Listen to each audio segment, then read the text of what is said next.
عورت کی آواز کا پردہ ہے۔ اب دیکھیے کس حد تک نماز میں اس وقت عورتیں بھی شریک ہوتی تھیں، اگرچہ حضور نے فرمایا مردوں کی صف بہترین سب سے آگے والی ہے اور سب سے بری صف سب سے پیچھے ہے، کیونکہ اس کے پیچھے پھر عورتوں کی صف ہوتی تھی، اور عورتوں کے لیے سب سے اچھی صف سب سے پچھلی والی ہے اور سب سے بری سب سے آگے والی ہے۔ سب سے آگے والوں کے سامنے پھر مرد ہوتے تھے، ان کی پشت ہوتی تھی۔ تو اسی طریقے سے اگر غلطی کی ہے تو مرد جو ہے کہے گا سبحان اللہ، امام سے غلطی ہو گئی ہے، مرد کیا کہے گا؟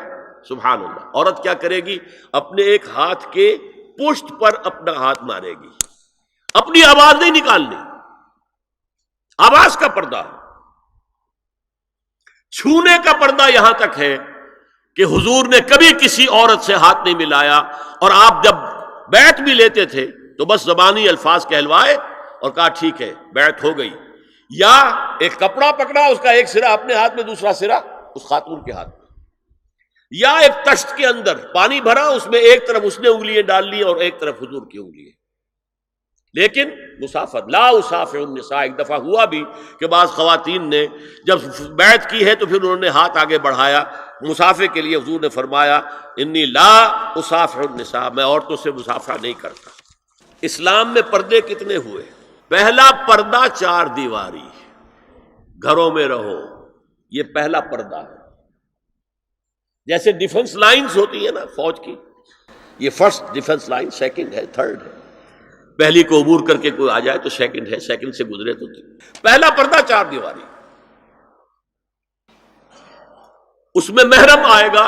اب دیکھیے اسی پر ہماری تہذیب استوار ہوئی، اسی پر ہمارا آرکیٹیکچر بنا، گھر ایسے بنے کہ مردانہ علیحدہ زنانہ علیحدہ، چھوٹا آدمی ہے تب بھی بیٹھک علیحدہ، بیٹھک باہر سے کھلے گی اور پھر ڈیوڑی سے ہو کر پھر گھر کے اندر جائیں گے، مرد آئیں گے تو یہاں بیٹھیں گے، اندر نہیں جائیں گے، اندر تو صرف وہی جائیں گے جو محرم ہے، ابدی محرم۔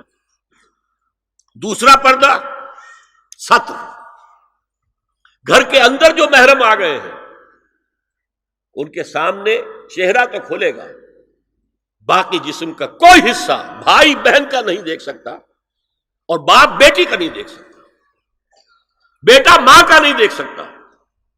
یہ ستر،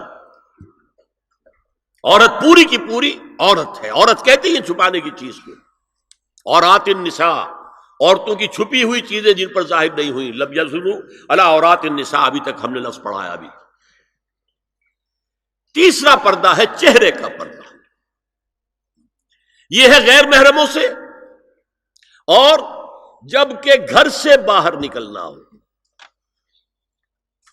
اس کے لیے سورہ احزاب میں نے کہا تھا گھر سے باہر کا پردہ، چہرے کا پردہ وہ غیر محرموں سے ہے، اور گھر سے باہر نکلے گی تو غیر محرم سامنے آئیں گے۔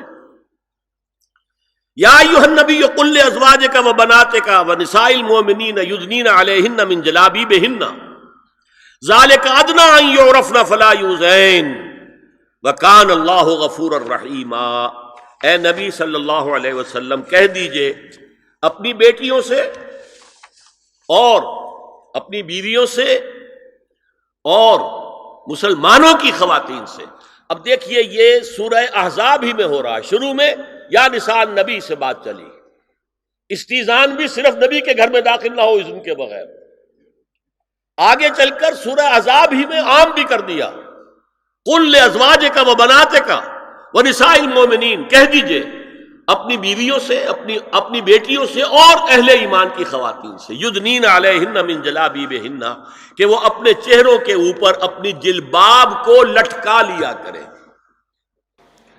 چہرہ چھپ جائے۔ اب اس کی تفسیر میں چاہتا ہوں کہ آپ کو جو مختلف مفسرین نے کی ہے وہ آپ کے سامنے میں رکھوں۔ حضرت عبداللہ ابن عباس نے اس آیت کی جو وضاحت فرمائی ہے اسے حافظ ابن کثیر نے اپنی تفسیر میں اس طرح نقل کیا ہے، اللہ نے مسلمان عورتوں کو حکم دیا ہے کہ جب وہ کسی کام کے لیے گھروں سے نکلیں تو اپنی چادروں کے پلو اوپر سے ڈال کر اپنا منہ چھپا لیں اور صرف ایک آنکھ کھلی رکھیں، دونوں آنکھیں بھی غلط ہیں۔ ہمارے ہاں برقع کیوں بنا تھا؟ دیکھیے چادر میں عورت لپٹی ہوگی، اس کا ہاتھ جو ہے اس چادر کو سنبھالنے میں آکوپائی ہو جائے گا۔ برقع ضرورت کی ایجاد ہے جو ہوا ہے، اور اس کے آگے آپ کو معلوم ہے پچھلے برقعوں میں جالیاں لگی ہوتی تھی کہ نگاہوں سے بھی براہ راست سامنا نہ ہو۔ اور یہ میں نے اپنی آنکھوں سے دیکھا، انقلاب ایران کے بعد جو حاجی آئے ایران سے، ان کو جو میں نے دیکھا ہے، اس طرح چادر میں ملبوس عورتیں ہوتی تھی، لمبی سی چادر، ایک ہاتھ سے اس کو اس طرح پکڑا ہوا ہے اور صرف ایک آنکھ کھلی ہے، دوسری نہیں۔ میں نے شروع میں کہا تھا ہمارے نزدیک اسلام دین ہے، صرف مذہب نہیں۔ اسلام قرآن اور سنت دونوں پر مبنی ہے، صرف قرآن پر نہیں۔ اسی میں ایک اضافہ کیجئے اس بات کا کہ حضور نے کئی حضرات سے یہ کہا، کہیں وہ رشتہ کر رہے تھے، کہ آپ نے ایک نظر دیکھ لیا ہے۔ اب اگر یہ ایک نظر دیکھنا اس کی اتنی اہمیت ہے تو اس کا کیا مطلب ہے؟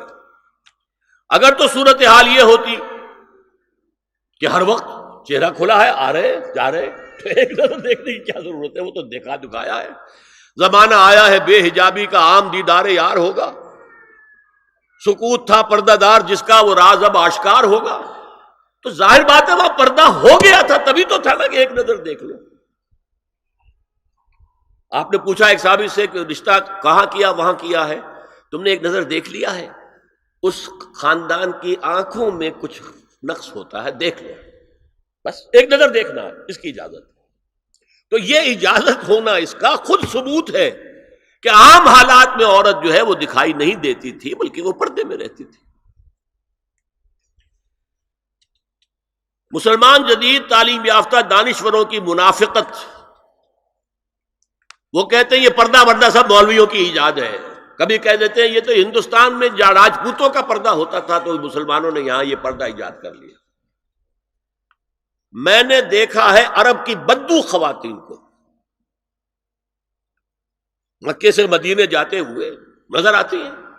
ایک خاتون اونٹ کی پوری قطار لے کر جا رہی ہے، ہاتھ میں لاٹھی ہے، پورا مکمل پردہ، چہرہ چھپا ہوا، آنکھوں کے اوپر بھی کوئی انہوں نے وہ حجاب سا بنایا ہوتا ہے خاص چھجا سا، اور ہاتھوں میں دستانے، پاؤں میں جرابے۔ یہ کون سے راجپوتوں کا پردہ سعودی و عرب کی جو ہے ریگستانوں میں پہنچ گیا؟ بدو جب آتے ہیں اپنی عورتوں کو اسی حال میں لے کر آتے ہیں، اور ان کا یہ ہے کہ وہ احرام کا معاملہ بھی یہ ہے کہ یہاں چھجا بنا کر آگے چادر لٹکا لیتے ہیں، صرف چہرے سے مس نہ کرے بس۔ اور وہ پھر اپنی خواتین کو جب طواف کراتے ہیں تو ان کے گرد گھیرا ڈال لیتے ہیں، ہاتھ سے ہاتھ پکڑ کر، تاکہ کسی اور کے ساتھ ان کا نہ کندھا لگے اور نہ کوئی اور جسم کا حصہ بس۔ یہ پردہ وہاں کہاں سے آ گیا؟ سر سید کا واقعہ تو میں آپ کو بتا چکا ہوں۔ اب ذرا علامہ اقبال، میں منافقت اس لیے کہہ رہا ہوں کہ ایک طرف ہمارا جدید دانشور طبقہ، مولوی ملاٹے دیوبندی ہوں، فلاں ہوں، یہ ہوں وہ ہوں، یہ دقیانوسی ہے، اصل میں تو سر سید احمد خان، اور پھر علامہ اقبال۔ علامہ اقبال کا حال کیا ہے وہ سن لیجئے آپ۔ انگریز سرکار لارڈ ولنگٹن کے زمانے میں علامہ اقبال کو اپنا گورنر بنا کر جنوبی افریقہ بھیجنا چاہتے تھی۔ من جملہ دیگر شرائط کے ایک شرط یہ بھی تھی کہ تمام سرکاری تقریبات میں بیگم اقبال ان کے ہمراہ ہوں گی۔ علامہ اقبال نے یہ کہہ کر اس پیشکش کو ٹھکرا دیا، بے شک میں گناہگار مسلمان ہوں اور اعمال کے اعتبار سے مجھ سے بہت سی کوتاہیاں سرزد ہوتی ہیں، تاہم میں اتنا بے غیرت نہیں ہوں کہ محض ایک سرکاری عہدے کی خاطر اپنی بیوی کو بے پردہ کر دوں۔